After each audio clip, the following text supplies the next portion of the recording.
సంగారెడ్డి జిల్లా నారాయణఖేడ్లో చాలా దారుణమైనటువంటి ఘటన జరిగిందండి. భార్య ప్రియుడి మోజులో పడి భర్తను దారుణంగా చంపేసింది. మనం ఈ మధ్యకాలంలో ఎక్కువ వింటా ఉన్నాం. భార్యలు భర్తల్ని చంపేస్తున్నటువంటి ఉదంతాలు పెరిగిపోతూ ఉన్నాయి. నారాయణఖేడ్లో జరిగినటువంటి ఈ ఘటన చూశాక నిజంగా ఈ మహాతల్లి ఎంత దుర్మార్గమైనటువంటి ఆలోచన చేసిందంటే, ఈమె పేరు కల్పన, ఇతను భర్త మృత్యుంరెడ్డి. 13 సంవత్సరాల క్రితమే వీళ్ళకి పెళ్ళయింది. 2 పిల్లలు కూడా ఉన్నారు. అయితే ప్రియుడి మోజులో పడిపోయి, ఈ ప్రియుడు ఉన్నాడు కదా, ఇతని పేరు చింటూ అలియాస్ పండరి అనమాట. ఇతని మోజులో పడి భర్తని ఈ ప్రపంచంలో లేకుండా చేయాలి, మనకి అడ్డొస్తున్నాడు, మన సుఖాలకి అడ్డుపడతా ఉన్నాడు, మనం హ్యాపీగా ఉండాలంటే, మనం ఈ అక్రమ సంబంధం 10 కాలాల పాటు మంచిగా కొనసాగించాలంటే భర్త ఉండకూడదు, భర్త భయం మనకు ఉండకూడదు, కాబట్టి భర్తను చంపేద్దామని చెప్పి ప్లాన్ చేసుకుని చాలా దారుణంగా, చాలా ఒక రాక్షస మనస్తత్వంతో, ఒక సైకోలాగా ఆలోచన చేసి ప్రియుడితో కలిసి భర్తను చంపేసింది. ఈ మహాతల్లి నారాయణఖేడ్లో ఒక ప్రైవేట్ హాస్పిటల్లో నర్సుగా పనిచేస్తుందండి. అక్కడ పరిచయం అయ్యాడు ఇతను చింటూ. ఈ భర్త ముత్యమరెడ్డి ఏమో ఈ బోర్ మోటార్ల మెకానిక్ పని చేస్తూ ఉంటాడు. ఓకే, ఈమె నర్సుగా పనిచేస్తుంది కదా, ఆమె పనిచేసేటటువంటి హాస్పిటల్ దగ్గరే వాళ్ళ ఊరికి సంబంధించినటువంటి వ్యక్తే ఈ చింటూ అలియాస్ పండరి. ఇతని పేరు పండరి అనమాట, చింటూ అని పిలుస్తారంట. సో వీళ్ళిద్దరూ పరిచయం, ప్రేమగా మారటం. ఇంకా ప్రేమ ఏంటి, ఆల్రెడీ పెళ్ళై 2 పిల్లలున్న ఈమె కేవలం తన సంబంధం కొనసాగించడం కోసం, తమ కామ వాంఛలు తీర్చుకోవడం కోసం అక్రమ సంబంధం పెట్టుకొని వివాహేతర సంబంధం కొనసాగిస్తూ భర్తని చంపేశారు. ఈ నెల 17వ తారీఖు ప్లాన్ గీశారండి. వాళ్ళు గతం నుంచి ఒక ప్లాన్లో ఉన్నారు. ఏ విధంగానైనా అడ్డు తొలగించుకోవాలి, నా భర్త ముత్యమరెడ్డిని చంపేయాలి అని చెప్పి కొన్నాళ్ళ క్రితం నుంచి వాళ్ళు ప్లాన్ చేస్తూ ఉన్నారు. టైం చూసుకొని, ఏ టైం అయితే మనకి కరెక్టో, ఏ టైం అయితే అసలు ఎవ్వరికీ తెలియకుండా ఇతన్ని మనం చంపేయాలని చెప్పి ప్లాన్లు గీసుకుంటూ ఉన్నారు, ఫోన్లు మాట్లాడుకుంటూ ఉన్నారు. అయితే 17వ తారీఖు రాత్రి ప్లాన్ అమలు చేసేందుకు సిద్ధమైపోయారు. మొన్న 17వ తారీఖు రాత్రి అనమాట, నారాయణఖేడ్లో ఒక దాబా దగ్గరికి ఎలాగైనా తీసుకురావాలని చెప్పి ప్లాన్ చేశారు. ఇతను ఈ చింటూ అనేవాడు ఆల్రెడీ ఈ ముత్యమరెడ్డితో పరిచయం పెంచుకున్నాడు, ఫ్రెండ్షిప్ చేశాడు, అన్న అంటూ అప్పుడప్పుడు పార్టీలకి ఇన్వైట్ చేశాడు అనమాట. సో ప్లాన్ అమలు చేసే రోజు ఒక దాబాకు తీసుకొచ్చి పీకల దాకా మద్యం తాగించాడు. అంటే ప్లాన్ ప్రకారమే 17వ తారీఖు రాత్రి ఏ రకంగానైనా సరే ముత్యమరెడ్డిని చంపేసేయాలి అని చెప్పి వీళ్ళిద్దరూ, కల్పన అలాగే ఈ చింటూ, ఇద్దరు కూడా ఫోన్లు మాట్లాడుకొని ఆ దాబా దగ్గరికి తీసుకొచ్చి ఫుల్గా ప్లాన్ ప్రకారం మద్యం తాగించి ఆ దాబా నుంచి కొంచెం దూరం తీసుకెళ్ళిన తర్వాత ఫోన్ చేసి పిలిపించాడు. ఎవరిని? కల్పనను కూడా పిలిపించాడు. ఇద్దరూ కలిసి చాలా దారుణంగా, అప్పటి వరకే మద్యం మత్తులో మునిగిపోయినటువంటి ముత్యమరెడ్డిని చాలా దారుణంగా ఇద్దరు కలిసి కొట్టి చంపేసి, ఆ దాబాకి సమీపంలో అంతా ఓపెన్ ఏరియా, పంట పొలాలు ఉంటాయి, అక్కడికి ఒక జేసీబీని తీసుకొచ్చి ఆ జేసీబీతో పూర్తిగా అక్కడ మట్టి తవ్వించి ఈ ముత్యమరెడ్డి శవాన్ని అందులో వేసి కప్పెట్టేసి చేతులు దులుపుకొని ఎవరిళ్ళకు వాళ్ళు వెళ్ళిపోయారండి.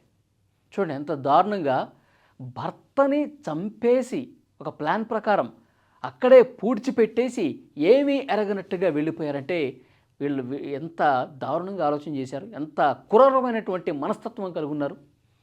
ఈ మహాతల్లి ఏం చేసిందంటే 17వ తారీఖు పని పూర్తి చేసింది కదా, 18వ తారీఖు ఏమీ ఎరగనట్టు పోలీస్ స్టేషన్కి వెళ్ళిందండి. పోలీస్ స్టేషన్కి వెళ్ళి, సార్ మా ఆయన కనిపించట్లేదు, మీరు రాత్రి నుంచి నేను వెతుకుతానే ఉన్నాను, మా బంధువులకు చెప్పాను, తెలిసిన వాళ్ళందరికీ చెప్పాను, వెతికి నాకు ఇంకా ఓపిక నశించింది, నా భర్త ఎక్కడున్నారో మీరే వెతికి పెట్టండి సార్, నా భర్తను నా దగ్గరికి తీసుకురండి సార్ అని చెప్పి పోలీసుల దగ్గరికి వెళ్ళి కేసు పెట్టింది. సో పోలీసులు మిస్సింగ్ కేసు నమోదు చేసుకున్నారు. వాళ్ళు విచారణ చేస్తారు కదా, అన్ని కోణాల్లో ఇన్వెస్టిగేట్ చేస్తారు. ఇతను అంతకు ముందు రోజు 17వ తారీఖు రాత్రి మిస్ అయ్యాడు కదా, 17వ తారీఖు రాత్రి ఈ ముత్యమరెడ్డి అనే అతను ఎటు వెళ్ళాడు, ఎవరి బైక్ మీద వెళ్ళాడు, ఎవరిని కలిశాడు, ఇవన్నీ తీస్తే ఇతను కనిపించాడు అనమాట. మరి ఇతను ఎవరు? సో పోలీసుల అనుమానం బలపడింది. ఈ కల్పన ఫోన్ కాల్స్ను కూడా వెతికారు. కల్పన ఫోన్లు ఎవరెవరికి చేసింది, ఏమి మాట్లాడుకున్నారు, ఎక్కువ ఫోన్ కాల్స్ ఈ చింటూకే చేసినట్టుగా పోలీసులు ఇన్వెస్టిగేషన్లో విచారించారు, తెలిసింది. సో వెంటనే పోలీసులు అమ్మ ఒకసారి స్టేషన్కి రా అని చెప్పి ఈమెను పిలిపించారు. బాబు నువ్వు ఒకసారి రా అమ్మ స్టేషన్కి అని చెప్పి ఈ చింటూని పిలిపించారు. ఇద్దరిని కూర్చోబెట్టి వాళ్ళ స్టైల్లో ఫస్ట్ నీళ్లు నమిలారు.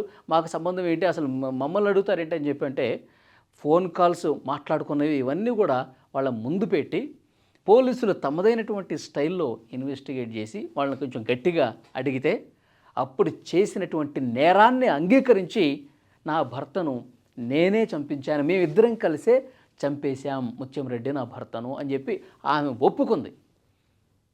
ఇది చూసారా ఎంత దారుణమైనటువంటి ఆలోచనలతో కొంతమంది భార్యలు తమ పడక సుఖాల కోసం, తమ అక్రమ సంబంధాల కోసం, తమ కామవాంఛల కోసం ఇంత దుర్మార్గానికి తెగబడ్డారండి.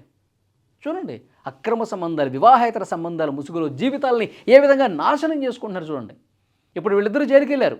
ప్రియుడు వీడు, ఈ కల్పన మహాతల్లి జైలుకి వెళ్ళింది భర్తను చంపేసి. ఇద్దరు పిల్లలు ఉన్నారండి. ఆ ఇద్దరు పిల్లలు అనాథలైపోలా. 13 ఏళ్ల క్రితం పెళ్ళయింది, 13 సంవత్సరాల నుంచి వీళ్ళు ఉన్నారు. ఇద్దరు పిల్లలు ఉన్నారు. తండ్రి చనిపోయాడు, తల్లి జైలుకి వెళ్ళింది. ఆ ఇద్దరు పిల్లలు అనాథ పిల్లలు అయిపోయారు కదా. ఆ ఇద్దరు పిల్లల భవిష్యత్తు ఏంటి? మీ అమ్మ జైలుకి వెళ్ళింది, మీ నాన్న చచ్చిపోయాడు అని అక్కడ మాట్లాడుకుంటుంటే ఆ పిల్లల భవిష్యత్తు అంధకారం అయిపోయింటే తల్లిదండ్రులు చూసినట్టుగా ఎవరన్నా బంధువులు ఎవరన్నా పెంచుకున్న వాళ్ళు చూస్తారా? అమ్మ ప్రేమ, తండ్రి ప్రేమ వాళ్ళకు దక్కుతుందా? చూడండి వీళ్ళ సుఖాల కోసం పిల్లల జీవితాలను కూడా చాలా దుర్మార్గంగా నాశనం చేశారు ఇక్కడ. ఈ మధ్యకాలంలో ఈ కేసులు ఎక్కువైపోతున్నాయండి. ఇప్పుడు మనం మేఘాలయ హనీమూన్ మర్డర్ కేసు నుంచి మొదలుకొని గద్వాల్లో జరిగినటువంటి కేసు ప్రతి ఒక్కటి కూడా భర్త అనుమానాస్పద స్థితిలో చనిపోయాడంటే భార్య హస్తం ఉంటుంది అని చెప్పి చాలా క్లియర్గా ఈ మధ్య జరుగుతున్నటువంటి ఘటనలు కనిపిస్తూ ఉన్నాయి. వాళ్ళ అవసరాల కోసం, వాళ్ళ సంతోషాల కోసం, వాళ్ళ సుఖాల కోసం భర్తలను చంపేస్తున్నారు. నీకు భర్తతో కాపురం చేయడం ఇష్టం లేదు, భర్త నాకు నచ్చట్లేదు, భర్తతో నేను ఉండలేనంటే డివోర్స్ తీసుకోండి, విడాకులు తీసుకొని ఎవరి జీవితాన్ని వాళ్ళు జీవించండి. అంతేగాని తమ సుఖాల కోసం చంపే హక్కు ఎవరిచ్చారు? ఇలాంటి ఆడవాళ్ళని చాలా కఠినంగా శిక్షించాల్సినటువంటి అవసరం ఉందని చెప్పి ఈ ముత్యంరెడ్డి బంధువులు, కుటుంబ సభ్యులు డిమాండ్ చేస్తూ ఉన్నారు. అక్కడ పోలీసులు ఇన్వెస్టిగేట్ చేస్తూ ఎక్కడైతే పాతి పెట్టారో ఆ దాబాకి సమీపంలో అక్కడికి వచ్చి పోలీసులు అక్కడ తహసీల్దార్ సమక్షంలో ఆ పూడ్చిపెట్టినటువంటి ఆ మట్టినంతా కూడా వెలికి తీసి తహసీల్దార్ సమక్షంలో ఆ శవాన్ని బయటికి తీసి పంచనామా చేస్తూ ఉన్నారు. కోపంతో రగిలిపోతూ ఉన్నారు ముత్యంరెడ్డి కుటుంబ సభ్యులు. ఇంత దారుణంగా ఇవాళ ఆడవాళ్ళు తయారైపోయారా? కొంతమంది భార్యలు ఇలాంటి ప్రియుడి మోజులో పడిపోయి హత్యలు చేస్తున్నారు, జైళ్ళకు పోతూ ఉన్నారు, జీవితాలు నాశనం చేసుకుంటున్నారు. వాళ్ళ జీవితం నాశనం అవటమే కాకుండా పిల్లల జీవితాలను కూడా పూర్తిగా నాశనం పట్టిస్తూ ఉన్నారు.